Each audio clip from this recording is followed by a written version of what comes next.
Vous avez été nombreux à me demander des vidéos sur comment utiliser le logiciel SP Flash Tool pour flasher un téléphone. Alors dans cette vidéo, je t'apprends à utiliser ce logiciel pour flasher un téléphone Android qui est basé sur un processeur Mediatek facilement. Alors soyez attentifs dans cette vidéo parce que je vais expliquer quelques techniques de flash qui vous seront un peu utiles.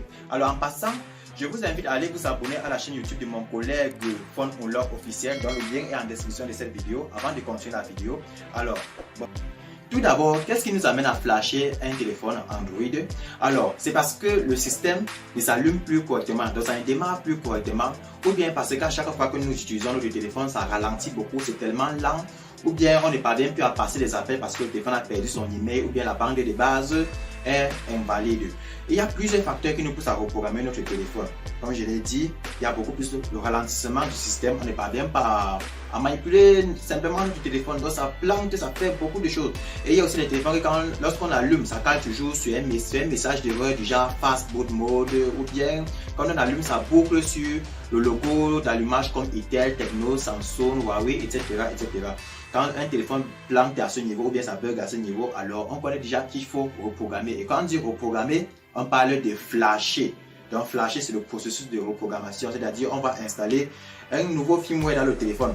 Donc ça peut être un stock firmware ou bien un custom firmware. Quand je parle de stock firmware, je parle du firmware original que le fabricant d'appareil a directement intégré au téléphone. Donc un firmware signé par le constructeur de l'appareil. Ou bien vous pouvez flasher un custom firmware ou firmware personnalisé, c'est-à-dire les firmware qui ont été développés par les inconnus. Avant de vouloir reprogrammer votre téléphone, vous devez d'abord vous rassurer que vous avez téléchargé la ROM de votre téléphone ou bien le firmware.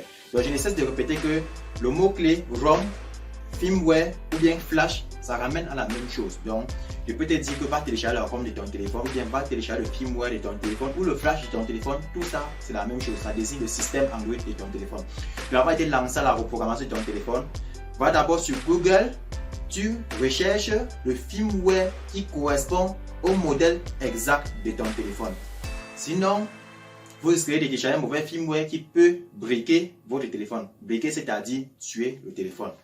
Alors, donc, allez sur Google, vous vous rassurez bien que le firmware que vous téléchargez correspond exactement au modèle. Et si possible, pour les curieux, il faut vérifier le build number ou bien la version du build. Bon, je ne vais pas trop entrer dans les détails concernant la version du build. Vous pouvez nous rejoindre dans notre groupe privé qui est actuellement payant, l'accès au groupe, pour avoir plus d'informations sur ces notions. Donc moi-même, je m'en charge de vous enseigner ces notions. Mais j'ai bien dit, c'est privé et c'est payant. Donc vous pouvez me contacter sur le numéro qui s'affiche en dessous de cette vidéo, dans la mesure où vous savez que vous voulez contribuer pour adhérer dans le groupe de formation. Alors bon, on va lancer en pratique pour voir ce que ça donne. Pour la procédure du flash de votre téléphone, vous devez vous rassurer que vous avez téléchargé le stock firmware de votre téléphone, c'est-à-dire le firmware original qui correspond au modèle de votre téléphone. Moi, présentement, j'utilise un téléphone Tecno de modèle Y2. Donc, c'est le téléphone que je vais reprogrammer qui va flasher avec le SP Flash Tool. Donc, une fois téléchargé le firmware, vous devez maintenant télécharger le logiciel de flash, le logiciel qu'on va utiliser pour flasher le système, dans le firmware dans le téléphone. Et sachez que pour flasher le firmware dans un téléphone, on n'a pas besoin de la connexion internet. Vous devez juste installer le pilote nécessaire. Vu que c'est un téléphone Mediatek, on va installer le pilote Mediatek qui se trouve dans Miracle Driver, dont les liens de téléchargement seront en description de cette vidéo. Également le lien de téléchargement du logiciel de flash. Et il faudrait aussi vous rassurer que vous avez vraiment installé le pilote Vcom Driver, c'est très important. Donc moi ici sur mon écran, j'ai déjà le firmware de la Tecno que j'ai téléchargé. Comme vous voyez là, ça vient toujours compressé. Le firmware vient toujours de façon compressée ou bien archivée. Donc c'est à nous de décompresser. Donc quand j'ai double-cliqué dessus comme ceci, vous voyez ça ouvre à partir d'un logiciel. Donc si chez vous avez WinRAR, ça va ouvrir par WinRAR ou ARZIP. C'est à vous de l'extraire. Donc l'extrait, il suffit de le téléporter et lancer vers un espace comme ceci. Ça lance l'extraction comme vous voyez là. Bon, moi de mon côté, j'ai déjà extrait. Donc je ne vais plus trop perdre de temps. Voici le logiciel de flash, le SP Flash Tool. Je vais l'extraire également. Donc je vais le téléporter et le lancer sur mon écran. Ok, on patiente l'extraction. Ok. Une fois l'extraction terminée, qu'est-ce qu'on va faire? On ouvre le logiciel de Flash. Mais avant d'ouvrir le logiciel de Flash, je vais vous montrer d'abord le fichier firmware que nous avons téléchargé. Donc, j'ai déjà décompressé ce fichier. Qu'est-ce que je vais faire? Voici, quand tu ouvres le fichier firmware d'un téléphone Mediatek, ça vient comme ceci. Vous allez toujours voir un dossier qui s'appelle firmware. Il faut ouvrir ce dossier firmware. Là, vous allez constater qu'il y a plusieurs fichiers à l'intérieur. Plusieurs fichiers. Bon, là, pour les débutants, ils vont se poser des questions en disant que quel est le fichier alors qu'on va choisir ici pour flasher. Non. Dans le logiciel SP Flash Tool, il va spécifier le fichier important qu'on va choisir. C'est le fichier MP. Donc, le fichier qui finit par Android Scatter, ça c'est le fichier principal. Dans tous les téléphones à processeur Mediatek, lors du flash, c'est toujours le fichier Scatter qu'on choisit dans ce fichier. Alors, qu'est-ce que je vais faire? Je vais retourner dans le SP Flash Tool, comme ceci. On va exécuter le SP Flash Tool, donc c'est ça. Donc, ce qui est en application. Alors, on double-clique tout simplement. J'ai bien précisé, pas besoin de la connexion Internet. Ok, une fois SP Flash Tool s'exécute comme ceci, qu'est-ce qu'on va faire? Premièrement, j'aimerais d'abord vous présenter quelques options du logiciel. Bon, quelques onglets. Dans l'onglet Welcome, ici, on présente l'utilité de chaque fonction du logiciel. Donc, à quoi sert chaque fonction? Dans l'onglet Format, c'est ici qu'on formate le contenu du téléphone, c'est-à-dire la mémoire, ou bien notamment la puce eMMC, c'est-à-dire la micro SIM qui est à l'intérieur, ou bien la micro puce qui est à l'intérieur. Ici, nous avons l'onglet Download. C'est cet onglet qu'on utilise pour flasher le firmware dans le téléphone. Ici, nous avons l'onglet Readback qui permet de faire la sauvegarde du firmware. Memory Test, c'est pour tester la mémoire, notamment la RAM. Bon, vu que nous voulons reprogrammer le téléphone, on va se rendre dans l'onglet Download. À ce niveau, vous allez voir Download Agent. Par défaut, le logiciel a déjà choisi un fichier DA par défaut. Donc, il a déjà son propre fichier DA. Là, on va laisser. Si votre téléphone est de dernière génération, les téléphones dont la version d'Android est un peu plus avancée, comme les Android 8.0, qui est doté d'une sécurité que l'on appelle le Secure Boot, ici, vous devriez importer votre propre fichier DA que vous pouvez télécharger depuis Internet. Bon, là, je ne touche pas parce que le logiciel a déjà complété ça par défaut. Maintenant, c'est le Scatter Loading File qui est très important. C'est à ce niveau que nous allons choisir le firmware du téléphone. Donc, il suffit de cliquer sur le bouton Choose comme ceci pour choisir notre fichier firmware. On va se rediriger dans le dossier, donc vers l'emplacement que nous avons extrait notre firmware. Voici le dossier. Alors, j'y accède comme ceci. Je me rends dans le dossier firmware, puis je choisis le fichier Scatter. Vous voyez dans le SP Flash, il n'a plus affiché tous les fichiers. Vous voyez, il n'a plus affiché tous les autres fichiers que l'on a vu précédemment. Il a filtré et a affiché uniquement le fichier qui porte le nom Android Scatter. Donc, c'est ça le fichier principal. Qu'est-ce qu'on va faire? On double-clique tout simplement.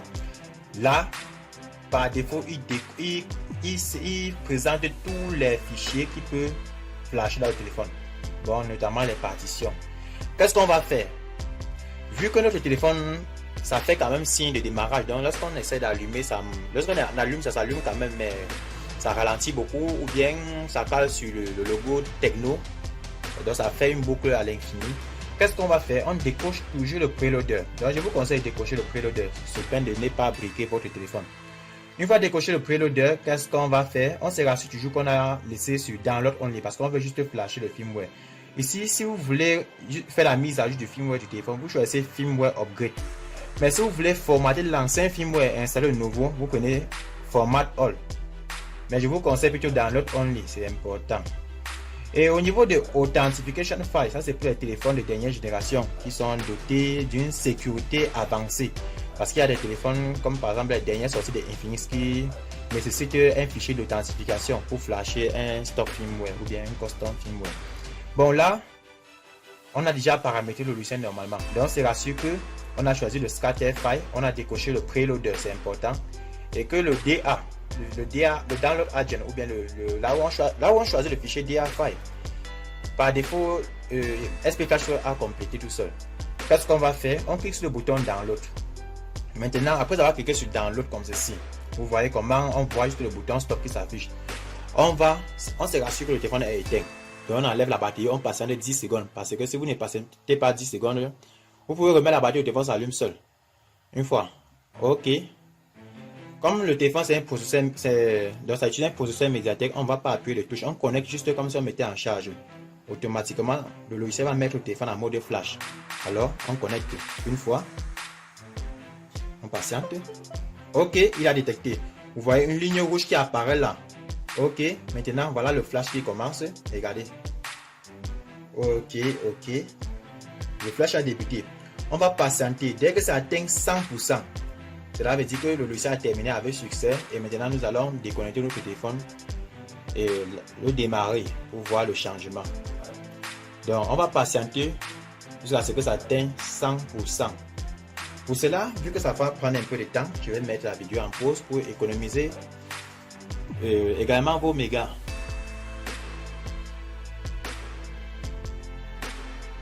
Je tiens également à préciser que lors du flash, évitez que votre téléphone ne se déconnecte. Sinon, vous allez briquer votre téléphone. Donc, vous allez vous trouver avec un téléphone mort.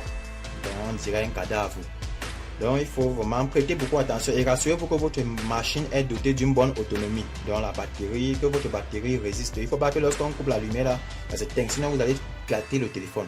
C'est pour ça que vous voyez, faire mes reprogrammations sur un laptop. C'est pour éviter comme ça qu'il n'y ait coupure d'électricité et mon téléphone se gâte. C'est très important. Les procédures de reprogrammation, c'est différent des déblocages. C'est quand vous êtes en train de débloquer un téléphone, que même si la machine s'éteint, il n'y a pas de problème. Mais la reprogrammation, c'est là qu'il faut vraiment être prudent. Donc c'est ça que je tiens à vous dire. Ok, le flash termine déjà. On va patienter. Il va afficher une fenêtre. Ok, quand vous recevez cette fenêtre avec le message OK ou bien cette croix là, donc cette icône, cela veut dire que le logiciel a terminé de flasher le téléphone. Donc c'est ça l'astuce avec le SP Flash Tool. Il y en a plusieurs logiciels de flash, notamment le NSEC Android, donc Android MTK, le SP Flash Tool, GSM Adden. Il y en a plusieurs qu'on peut flasher les téléphones à processeur Mediatek. Mais là, vu que on n'a pas encore fait de vidéos pratiques sur ce logiciel, j'ai décidé de faire ça en pratique pour que vous voyez comment utiliser le SP Flash Tool pour flasher un téléphone. Donc, on va démarrer le téléphone pour voir ce que ça donne. Donc, on va déconnecter le téléphone là. Ok. On démarre. Alors, vous voyez déjà, il va avoir le téléphone qui démarre, ce qui montre que le téléphone n'est pas mort, on n'a pas briqué. On va patienter, ça va démarrer correctement. Mais vu que le démarrage, quand on vient de flasher un firmware dans un téléphone, le démarrage prend beaucoup de temps. Ça peut mettre même jusqu'à 10 à 15 ou 20 minutes, tout dépend des capacités de votre téléphone. Ça prend vraiment énormément de temps. Donc on va mettre toujours la vidéo en pause pour que ça démarre, puis on voit la finalisation, ce que ça donne. Donc sachez aussi que même le logiciel prend aussi du temps pour flasher les téléphones. Donc ce qui veut dire, si vous avez vu la vitesse que ma part a flashé, chez moi ça a flashé en 2 minutes 19 secondes. Chez vous, ça peut être plus que ça. Chez vous, ça peut flasher même en 5 ou en 10 minutes. Tout dépend aussi de la capacité de votre machine. Donc si vous avez un bon processeur et que la RAM de votre machine est élevée, alors ça peut gérer ça à un laps de temps. Bon, moi j'ai 8 Go de RAM et un processeur Core i7. Donc ce qui montre que ma machine est hyper puissante pour être rapide. Donc pour flasher les firmware en quelques minutes. Donc on va patienter, ça va démarrer. Ok, là le téléphone a fini de démarrer. On va juste configurer la langue. On met en français. Ensuite c'est suivant, suivant, suivant, suivant. Là maintenant on va patienter. Ça va afficher le launcher dans l'écran principal. Alors, cela montre qu'on a reprogrammé correctement notre téléphone. Mais à ce niveau, il ne faut pas encore sourire. Il y a un point essentiel à vérifier. Après avoir reprogrammé votre téléphone, il est important de vérifier toujours si l'email est valide. Donc, si lors du flash, l'email n'est pas parti, donc ça n'a pas supprimé l'email. Alors, on va vérifier l'email du téléphone avec le code étoile 10 06 10.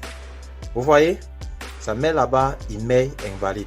C'est pour dire que le firmware que nous avons flashé, ce n'était pas si complet. Donc, ce n'était pas très compatible avec le téléphone. Et on va écrire l'email avec Miracle Box. Donc, parce qu'à l'instant, quand vous voyez le téléphone, on ne peut pas encore appeler avec. Donc, si je mets la carte SIM, je compose un numéro, je vais toujours recevoir un message du genre que le téléphone n'est pas enregistré sur le réseau. Bon, en effet, quand le téléphone n'a pas d'email, tu ne peux pas appeler avec, tu ne peux pas recevoir les appels. Donc maintenant, nous allons écrire l'email avec Miracle Box pour que le téléphone soit totalement utilisable.